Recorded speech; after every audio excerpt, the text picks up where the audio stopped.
I'm Steve Johnson, News Director for theDove TV. Check out our other videos and visit our website at thedove.us. Thanks.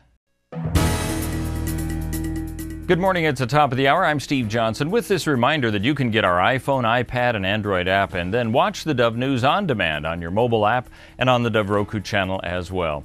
In the news today, U.S. Secretary of State John Kerry has arrived in Iraq, where a nation that saw the departure of American troops just 3 years ago now faces threat of a civil war. Kerry meets today with Iraqi's Shiite Prime Minister and the top Sunni and Kurdish leaders. He wants to help foster a power-sharing agreement in Baghdad in hopes of diluting a vicious insurgency fueled by widespread Sunni anger at the Shiite-led national government. Kerry says he doesn't want to change the democratic process, but says there are concerns the U.S. has about the current power structure. It is up to the people of Iraq to choose their future leadership. But we do note that the Kurds have expressed dissatisfaction with the current situation. The Sunni have expressed dissatisfaction with the current situation. And some Shia have expressed dissatisfaction.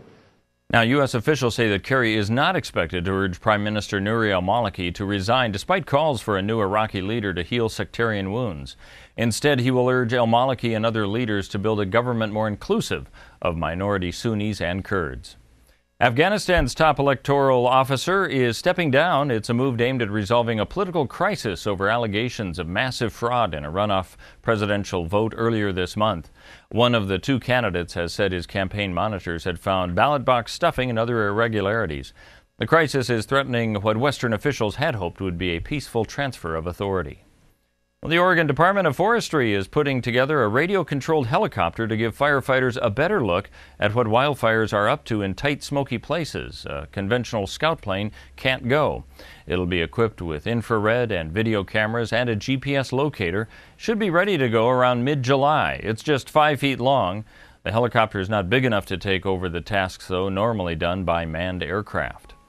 Oregon state employees getting their cost of living pay increases a little early this year, based on the way benefits are calculated under the contract with the American Federation of State, County, and Municipal Employees Council 75. The state has agreed to give all state workers a 2% raise, likely starting in September rather than December. The cost of living increase is related to the calculations for total benefits, including health insurance. The Public Employees Benefits Board voted last week to adopt a new set of insurance premiums for 2015.